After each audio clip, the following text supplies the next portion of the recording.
24 hours checking இருக்கணும் sir. Doctor யாருன்னா வரணும் சார், எல்லாம் வந்துட்டு பார்க்கணும். ஜுரம் வராரு, 60 ரூபாய் ஹாஸ்பிட்டலில் ட்ரீட்மெண்ட் ஆகிருக்குது.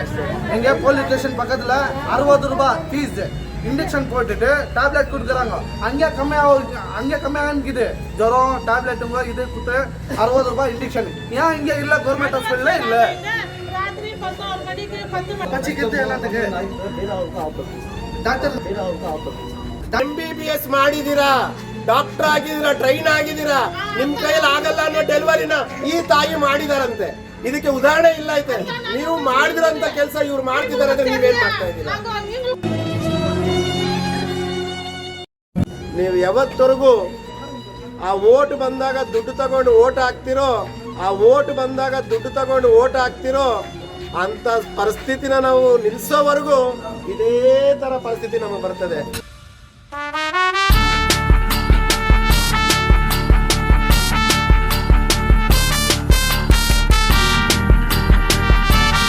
ಏನಾಯ್ತು?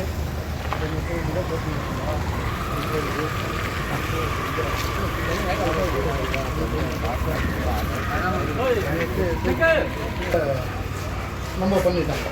ವಯಸ್ಸಾಗಿ ಸರ್ ಅವರು ಕರ್ಕೊಂಡು ಬಂದ್ರಿ, ನರ್ಸಿದ್ರು ಅವರು ಅಷ್ಟೇ ಇದ್ರು. ಅವ್ರು ಬಂದ್ಬಿಟ್ಟು ಕರ್ಕೊಂಡು ನಮಗೆ ತಂಗಿ ಕರ್ಕೊಂಡು ಬಂದ್ರಿ ಇಲ್ಲ ತಂಗಿ ಪಕ್ಕ ತಂಗಿನೇ ಕರ್ಕೊಂಡು ಬಂದ್ರಿ. 8:30 ಒಳಗಡೆ ಇತ್ತು ಸರ್ ಟೈಮು. ಕರ್ಕೊಂಡು ಬಂದ್ರಿ ಅವ್ರು ಕರ್ಕೊಂಡು ಬಂದರೆ ಇಲ್ಲಿಂದ ಆಯಾ ಹೋಗಿತ್ತು. ಇನ್ನೂ ಟೈಮ್ ಆಯಿತು, ಹೋಗಿ ಸಣ್ಣ ಹೊಡ್ಕೊಂಡು ಬಂದಿದ್ದೀವಿ. ನಾವು ಕರ್ಕೊಂಡು ಮನೆ ಹೋಗಿದ್ರೆ ನೊಪ್ಪಿ ಜಾಸ್ತಿ ಆಯಿತು. ನಾವು ತಿರ್ಗಾ ಇದು ಕರ್ಕೊಂಡು ಬಂದರೆ ಯಾರೂ ಇದ್ದಿಲ್ಲ. ಇವಾಗ ಏನು ಸರ್ ಮಾಡೋದು ನಾವು? ಏನು ಮಾಡೋದು ಇವಾಗ ಸರ್ ಅದಕ್ಕೆ? ಆಮೇಲೆ ಏನಾಯ್ತು? ಇಲ್ಲಿ ಬಂದ್ಬಿಟ್ಟು ನಮ್ಮ ತಾಯಿ ಡೆಲಿವರಿ ಮಾಡಿದ್ರು. ಇಲ್ಲಿ ಕಂಪ್ಯೂಟರ್ ಅವರು ಇದ್ರು, ಇನ್ನೊಬ್ರು ಮೇಡಮ್ ಇದ್ದು. ಯಾರು ಏನು ಮಾಡ್ತಾ ಇದ್ದೀರಾ ನೀವು ಏನು ಕೇಳಿಲ್ಲ, ಯಾರು ರೆಸ್ಪಾಂಡೇ ಕೊಟ್ಟಿಲ್ಲ ಸರ್. ನಾವು ಏನು ಮಾಡ್ಬೇಕು ಸರ್ ಇವಾಗ? ಹೆಂಗೋ 2 ಪ್ರಾಣನೂ, ಸಣ್ಣ ಪ್ರಾಣನೂ ಚೆನ್ನಾಗೈತೆ, ದೊಡ್ಡ ಪ್ರಾಣ ಚೆನ್ನಾಗಿದೆ. ಅಕಸ್ಮಾತ್ ಹೆಚ್ಚು ಕಡಿಮೆ ಆಗಿದ್ರೆ ಯಾರು ಏನು ಜವಾಬ್ದಾರಿ ಇರ್ತಿತ್ತು? ಈ ಥರ ಹಾಸ್ಪಿಟಲ್ ನಮಗೆ ಬೇಕಾ? ಈ ಥರ ಪರಿಸ್ಥಿತಿಗಳಲ್ಲಿ ನಾವು நம்ம கூடி எத்தಬೇಕು, நம்ம அக்கன் ನಾವು ಕೇಳಬೇಕು. ಬನ್ನಿ. காலையில 8 மணிக்கு வந்தோம். நாங்கள் கூப்பிட்டுக்குன்னு வந்துட்டாக்க என்ன சொன்னாங்க, இந்தாங்க நர்ஸ் அப்போ இருந்தாக்கா என்ன சொன்னாங்க, இன்னும் டைம்க்கு இதுமா 11 மணிக்கு கூப்பிட்டுன்னு வாங்கன்னு சொன்னாங்க. இங்கேருந்து அவ்வளோ தூரம் வச்சு கூப்பிட்டு போனால் நோய் ஜாஸ்தி ஆயிடுச்சு. நாங்கள் வீட்டுக்கு தான் கூப்பிட்டுன்னு போயிட்டு திருப்ப நோய் ஜாஸ்தி ஆயிடுச்சுன்னு கூப்பிட்டுன்னு வந்து மட்டும் யாரும் இல்லை. சிஸ்டர் கூட போயிட்டுக்கிறாங்க. என்ன டைம் அப்போ? 9:30. ಹಾಗೆ ಮನೆಗೆ ಬಂದಿಂದು 8:30 ಹಿಂಗೆ பார்த்தேனாக்கா இஞ்சி இல்லை, யாருமே நர்சிங் இல்லை. யாரும் இல்லை ஹாஸ்பிட்டலில். அவங்களுக்கு சொன்னோம் யாருக்கு ஒருத்தர் இருந்தாங்க மாத்திரை கொடுக்குறாங்க. அவங்களுக்கு சொன்னாக்கா அது எதனாச்சும் கூப்பிடுங்கம்மா, யாருக்குனாச்சும் அர்ஜென்ட்டுனாக்கா கூப்பிடுறேன்னு சொல்லி நின்றாங்க. அப்போ மட்டும் அந்த பெட் மேலே எடுத்துன்னு போயிட்டாங்க. போட்டாங்க டெலிவரி வச்சு இந்த அம்மா தான் எங்கள் அக்கா தான் இவங்க தான் டெலிவரி பண்ணாங்க. அப்புறமா அதெல்லாம் இது பண்ணாங்க. அதான் வரும் இது 11 மணிக்கு என்ன தெரியல. நான் இதுதான் 11:30 ஆயிடுச்சு. நல்ல மாதிரி ஆயிடுச்சு. இல்லைன்னா ரோட்ல ஆயிடுச்சு. 10 நிமிஷம் முன்னாடி தான் ஆட்டோல வந்துட்டோன்னு ரோட்ல ஆயிட்டு இருக்கும் டெலிவரி. அந்த டைம் முட்டா டாக்டர் பச்சிக்கிட்டு எல்லாத்துக்கு டாக்டருக்கு தெரியலையா? அரை ஊர்ல வருது, 2 ஊர்ல வருது, ஒரு நாள்ல வருது. டைம் தெரியலையா? நாங்க அதான் கேட்டு டைம் தெரியலையா? நாங்க பார்த்தா டெலிவரி இப்போ பச்சிக்கு டார்லிங் மணிக்கு வாங்கன்னு சொல்லி 9 மணிக்கு டெலிவரி ஆகுது. 11 மணிக்கு வாங்கன்னு சொல்லிட்டாங்க. வந்தாங்க இப்போ ஹாஸ்பிட்டல் யாரும் இங்க பாருங்க. ஜுரம் வந்தா கூட பாக்குறதுல 2 டேப்லெட் கொடுத்துறாங்க. கால் மேல கால் போட்டுக்கின்னு போன்ல நர்ஸுங்க வந்துட்டு போன் பண்ணின்னு உக்காந்துக்கிறாங்க. கால் மேல கால். பேஷண்ட் வந்தா கூட ரெஸ்பான்ஸ் இல்ல, போன்ல பேசிக்கிறாங்க. கொஞ்ச நேரம் இருங்க, 2 டேப்லெட் கொடுத்து அனுப்பிச்சிடுறாங்க. இன்னொரு டைம் என்ன பண்ணாங்க, இங்க கூப்பிட்டு 7 கிராம் ரத்தம் இருந்துச்சு எங்க மதியமாக. இன்னொரு மதியமாக இங்க கூப்பிட்டு வந்தாங்க. இங்க என்ன சொல்லிட்டாங்க, இங்க ஆறுதுல பெரிய ஹாஸ்பிட்டலுக்கு கூப்பிட்டு போயிடுவாங்க. அங்க கூப்பிட்டு போனாங்க. அங்க என்ன செஞ்சுக்கினாங்க, அவங்க கூட 15 நிமிஷத்துல டெலிவரி ஆகுதுனாங்க. இல்ல கோலாருக்கு கூப்பிட்டு போயிடுவோம், SNRல கோலாருக்கு கூப்பிட்டு போயிடுவோம். கோலாருக்கு கூப்பிட்டு போயிட்டு ஆம்புலன்ஸ்ல போட்டிக்கிட்டு அனுப்புறாங்க. கோலாருக்கு மட்டும் பங்கார் பெட்டு விட்டுட்டு எஸ்என் விட்டுட்டு போயின்னுறாங்க. டெலிவரி ஆயிடுச்சு. ஆம்புலன்ஸ்ல ஆயிடுச்சு. இங்க பண்ணுங்க அந்த ப்ராப்ளம் தான். இங்க டெலிவரி இங்க பண்ணாங்க. நாங்க பண்ணாங்க. அங்க கூப்பிட்டாங்க. அப்புறம் நான் என்ன செஞ்சேன், அது ரயில்வே கட்ட போனேன். இது டெலிவரி ஆயிடுச்சு அங்கதான் நின்றுப்பா நிக்கி வச்சுட்டு நாங்க பண்ண அது டாக்குமெண்ட்ஸ் எல்லாம் இது சொல்லணும். அது என்ன ஆயிடுச்சுனாக்கா அதுக்கு இன்னும் மட்டும் இதே வரல பர்த் ಸರ್ಟಿಫಿಕೇಟ್ ಬಟ್ ಸರ್ಟಿಫಿಕೇಟ್ ಇನ್ನೂ ಕೊಟ್ಟಿಲ್ಲ, ಎಲ್ಲಿ ಕೊಟ್ಟಿಲ್ಲ. ಅಲ್ಲಿ ಕೋಲಾರಲ್ಲಿ ಅಪ್ಡೇಟ್ ಮಾಡಿದೆ ನಾನು, ಅಲ್ಲಿ ಕೊಡಲ್ಲ ಅಂತ ಹೇಳಿದೆ. ಬರ್ತ್ ಸರ್ಟಿಫಿಕೇಟ್ ಡಾಕ್ಯುಮೆಂಟ್ಸ್ ಎಲ್ಲ ಇದೆ ಸರ್ ನಮ್ಮ ಜೊತೆ. ಎಷ್ಟು ದಿನ ಆಯ್ತು ಡೆಲಿವರಿ? 2 ವರ್ಷ ಆಯ್ತು. 2 ವರ್ಷ ಆಯ್ತು. ಅಂತ ನಾವು ಡಾಕ್ಯುಮೆಂಟ್ ಹಂಗೆ ಆಗಲ್ಲ, ಡಿಸ್ಕೌಂಟ್ ಇಲ್ಲ ಆಗಲ್ಲ, ಹಂಗೆ ಆಗಲ್ಲ. ಡಾಕ್ಯುಮೆಂಟ್ಸ್ ಎಲ್ಲ ಫುಲ್ ಇದೆ. பார்ப்பா நாளைக்கு அந்த நம்ம கமிஷனர் கிட்ட போயிட்டு முனிசிபல் கமிஷன் கிட்ட எக்ஸ்பிளைன் பண்ண நம்ம தப்புன்னு இல்லை, உங்கள் சிஸ்டம் தப்புனால தான் இப்படி இருக்குது. அவர்கிட்ட பர்த் சர்டிஃபிகேட் எல்லாம் எந்த மாதிரி அவர் கொளிக்கணும் இதுக்காக வந்துட்டு நாளைக்கு அங்கே கூட்டு போயிட்டு இவரு கூட்டிருப்போம், அந்த அம்மாவை கூட்டிருப்போம் போயிட்டு எனக்கு அங்கே ஃபோன் பண்ணுறோம். ஆயிடுச்சா? அது எதுக்கு பர்த் சர்டிஃபிகேட் சார் இது 24 hours செக்கிங் இருக்கணும் சார். டாக்டர் யாருன்னா வரணும் சார், எல்லாம் வந்துட்டு பார்க்கணும். ஜுரம்க்கு வராரு, 60 ரூபாய் ஹாஸ்பிட்டலில் ட்ரீட்மெண்ட் ஆகிருக்குது. எங்கே போலீஸ் ஸ்டேஷன் பக்கத்தில் 60 ரூபாய் ஃபீஸ். இன்ஜெக்ஷன் போட்டுட்டு டேப்லெட் கொடுக்குறாங்க, அங்கே கம்மியாகிக்குது. ஜுரம் டேப்லெட்டுங்க இது கொடுத்து 60 ரூபாய் இன்ஜெக்ஷன். ஏன் இங்கே இல்லை கவர்மெண்ட் ஹாஸ்பிட்டலில் இல்லை? ராத்திரி 11 மணிக்கு 1 மணிக்கு கூப்பிட்டு வந்தாக்கா அவங்க உள்ள போய் தூங்கிட்டாங்க. வந்து தட்டி ஆளனாக்கா வரல கட்ட எடுத்துட்டு நாங்க படிச்சுக்கு போனோம். யார் அது சார்? ஃபோனில் பேசிக்கிறாங்க நர்ஸுங்க ஹாஸ்பிட்டலில். ಎಲ್ಲ ನಮ್ಮ ಕೆಜೆಎಫ್ನ ನಾಗರಿಕ ಬಂಧುಗಳು ಇದನ್ನು ಭಾಳ ಸೂಕ್ಷ್ಮವಾಗಿ ಗಮನಿಸಬೇಕು. ಇವತ್ತು ನಾವೇನಾದರೂ ಈ ಮೋಹನ್ ಕೃಷ್ಣ ಏನಾದರೂ ಧ್ವನಿ ಎತ್ತಿದ್ರೆ ನಮ್ಮ ಧ್ವನಿಯನ್ನು ಹತ್ತಿಕ್ಲಿಕ್ಕೆ ಡಿಪಾರ್ಟ್ಮೆಂಟ್ಗಳನ್ನ ಬಳಸ್ಕೊಂಡು ನನ್ನ ಮೇಲೆ ದಬ್ಬಾಳಿಕೆ ಮಾಡ್ತಾರೆ.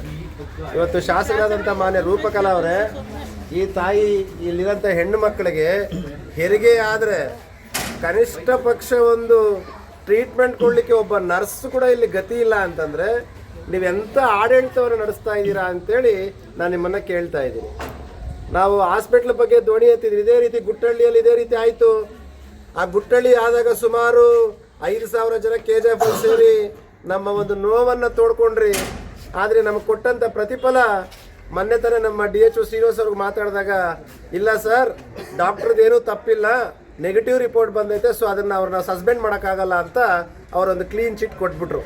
ಇವತ್ತು ನೋಡಿ, ಕಾಂಗ್ರೆಸ್ ಸರ್ಕಾರ ಇರ್ಬೋದು ಅಥವಾ ಇರ್ತಕ್ಕಂಥ ಶಾಸಕರಾದಂಥ ರೂಪಕಲಾ ಅವರು ಇರ್ಬೋದು, ಇವತ್ತು ಬಡ ಜನರಿಗೆ ಅದರಲ್ಲೂ ವಿಶೇಷವಾಗಿ ಮುಸಲ್ಮಾನರು ನನ್ನ ಬಂಧುಗಳಂತ ಏನು ಹೇಳ್ತಾರಲ್ಲ, ಇವರೆಲ್ಲ ಮುಸಲ್ಮಾನರಲ್ವಾ? ನಿಮ್ಮ ಕಣ್ಣು ಕಾಣ್ತಾ ಇಲ್ವಾ? ನೀವೇ ಮಾತಾಡಿದ್ರೆ ಮುಸಲ್ಮಾನರ ಬಗ್ಗೆ ಬಹಳ ಆಸಕ್ತಿ ತೋರಿಸ್ತೀರಾ. ಕೋಮು ಗಲಭೆಗಳು ಎಸೋದು ಹಿಂದೂ ಸಂಘಟನೆಗಳು ಅಂತ ಬೈತೀರಾ. ಕೋಮು ಸಂಘರ್ಷಣೆಗಳು ಆಗಂಥದ್ದು ಈ ಥರ ಆಗಿರ್ತಕ್ಕಂಥ ದೌರ್ಜನ್ಯಗಳು, ಈ ಥರ ಆಗುವಂಥ ಒಂದು ಕೆಟ್ಟ ರೀತಿಯಿಂದನೇ ಗಲಾಟೆಗಳು ಸೃಷ್ಟಿ ಆಗೋದು. ಈ ಥರ ಒಂದು ಗಲಾಟೆಗಳಾದರೆ ನೀವು ಬೇರೆ ಬಣ್ಣ ಕಟ್ಬಿಟ್ಟು ನಮ್ಮ ಮುಸಲ್ಮಾನ್ ಬಾಂಧವರು ನಾನು ಸಹಾಯ ಮಾಡ್ತಾ ಇದ್ದೀನಿ, ಮುಸಲ್ಮಾನ್ ಬಾಂಧವರು ಕಾಂಗ್ರೆಸ್ ಪರ ಇರ್ತಾರೆ, ಮುಸಲ್ಮಾನ್ ಬಾಂಧವರು ನಾನು ಏನು ಬೇಕೋ ಮಾಡ್ತೀನಿ ಅಂತ ಮೊಸಳೆ ಕಣ್ಣೀರು ಹಾಕ್ತಿರಲ್ಲ. ಮೊದಲು ಇಲ್ಲಿರ್ತಕ್ಕಂಥ ಹೆಣ್ಣು ಮಕ್ಕಳಿಗೆ ನ್ಯಾಯ ಕೊಡಿಸುವಂಥದ್ದು ಮಾಡಿ. ವಿಶೇಷವಾಗಿ ನಾನು KGFನ ಬಂಧುಗಳಲ್ಲಿ मतदारರಲ್ಲಿ ನಾನು ವಿನಂತಿಸ್ಕೊಳ್ಳೋದು ಏನು ಅಂತಂದ್ರೆ, अजी हम लोग आपके क्या बोल रहे हैं, अभी हमें रूप का मैडम है ना, लोन दे देगा, बाद पे इलेक्शन पे पैसा दे देगा, उस तक हम लोग कब वोट करेगा वही टाइम तक ऐसी रहेगा. हम लोग सच्चा आदमी को आप वोट देने के लिए सोच लो, वो टाइम अच्छा हो जाएगा.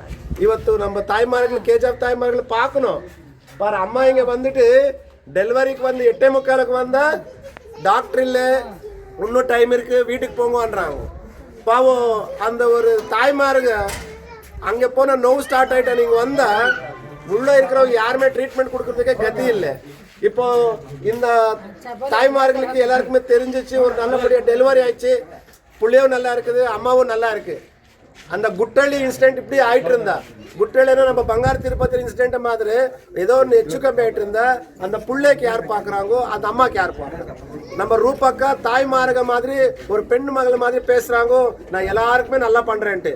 இவங்களுக்கு ஆகிருக்கிற அநியாயம் என்ன பாரு. அந்த அம்மா சொல்லுது, 2 வருஷம் முன்னாலே இந்த ஹாஸ்பிட்டலுக்கு வந்திருக்கிறாங்கோ, நம்ம இன்னொரு நம்ம பெரிய ஹாஸ்பிட்டலுக்கு போய் இங்க தான் பண்ணிருந்தோம். நாங்க எல்லா ட்ரீட்மெண்ட் நின்றுந்தாக்கங்க இங்க தான் பண்ணி நின்றாங்க.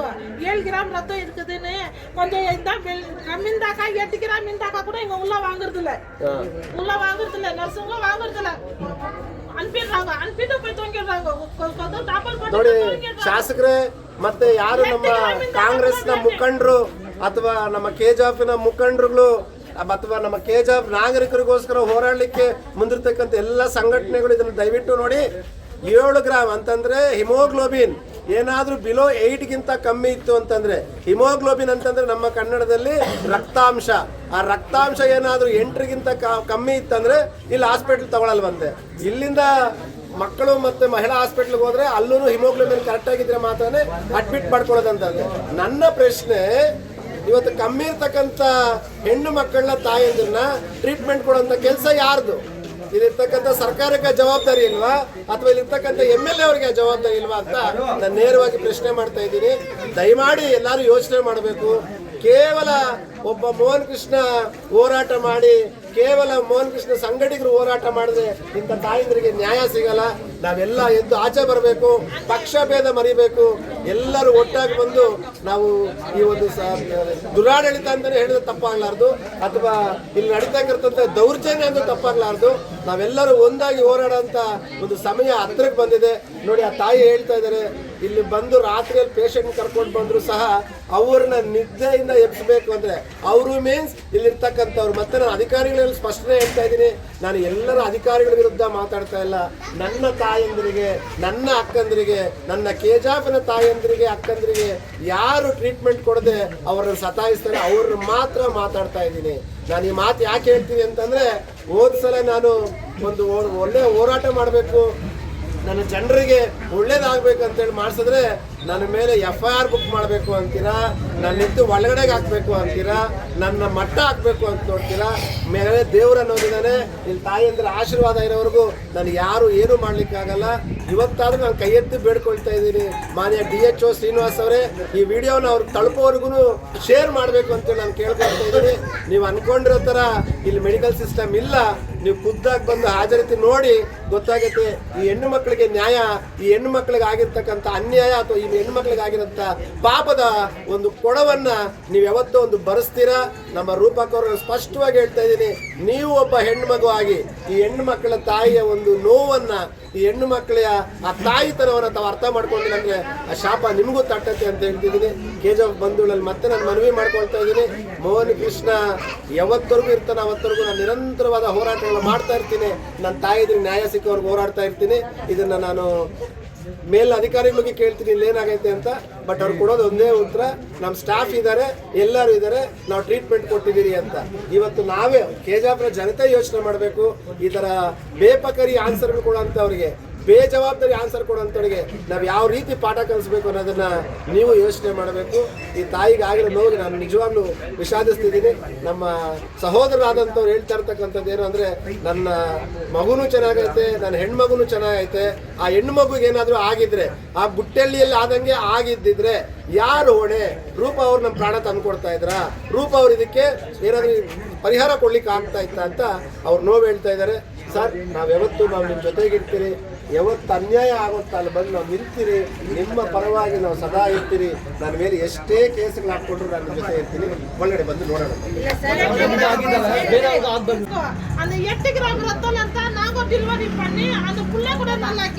ಇದು ನೋಡಿ, ನಾಚಿಕೆ ಹೇಳಂತ ಸಂಗತಿ. ನಾನೇನಾದ್ರೂ ಮಾತಾಡಿದ್ರೆ ಮೆಡಿಕಲ್ ಡಿಪಾರ್ಟ್ಮೆಂಟ್ ಹಾಸ್ಪಿಟ್ಲ್ಗಳವರು ಅಥವಾ ಡಾಕ್ಟರ್ಸು ಅಥವಾ ಸಿಬ್ಬಂದಿ ನನ್ನ ಮೇಲೆ ಕೋಪ ಮಾಡ್ಕೊಳ್ತಾರೆ. ನೀವೇ ಹೇಳಿ, ನೀವು பச்சி இந்து எங்களுக்கு தெரியாது, நாம படிக்கல, நாங்க ஸ்கூலுக்கே போல, நாங்க இன்னும் முட்டா நம்மளுக்கு அவ்வளவு தெரிஞ்சுக்கிதுனாக்கா எங்களுக்கு பச்சி இருக்கிறது எங்களுக்கு தெரியாதா? இவங்க அனுப்புனாங்களே வீட்டுக்கு, நான் அவ்வளவுதான் நாங்க சொல்லியிருக்கேன்.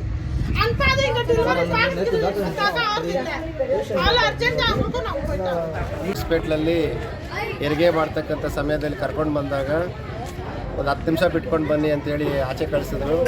ಮತ್ತೆ 10 ನಿಮಿಷ ಬಿಟ್ಕೊಂಡು ಬಂದ್ರಿ. ಬಂದ ನಂತರ ಸಿಸ್ಟರ್ ಇಲ್ಲ, ಡಾಕ್ಟ್ರು ಇಲ್ಲ. ಆ ಹೆರಿಗೆನ ನಮ್ಮ ತಾಯಿನೇ ಮಾಡಿದ್ರು, ನಮ್ಮ ರಿಲೇಷನ್ನೇ ಮಾಡಿದ್ರು. ಮಗುಗೆ ಏನಾದರೂ ಹೆಚ್ಚು ಕಮ್ಮಿ ಯಾರು ಕೇಳೋದು ಅನ್ನೋಂತೆಲ್ಲ ಅನೇಕ ಕಂಪ್ಲೇಂಟ್ ಹೇಳಿದ್ರು. ನಾನು ಮೋಹನ್ ಕೃಷ್ಣ ಏನಾದರೂ ಮಾತಾಡಿದ್ರೆ ನನ್ನ ಟಾರ್ಗೆಟ್ ಮಾಡ್ತಾರೆ. ಸರಿ ನೋಡೋಣ ಅಂತಿದ್ದೆ. ಸುಮಾರು ಜನ ಕಾಲ್ ಮಾಡಿದ್ರು, ಬಂದು ಪರಿಶೀಲನೆ ಮಾಡಿದೆ.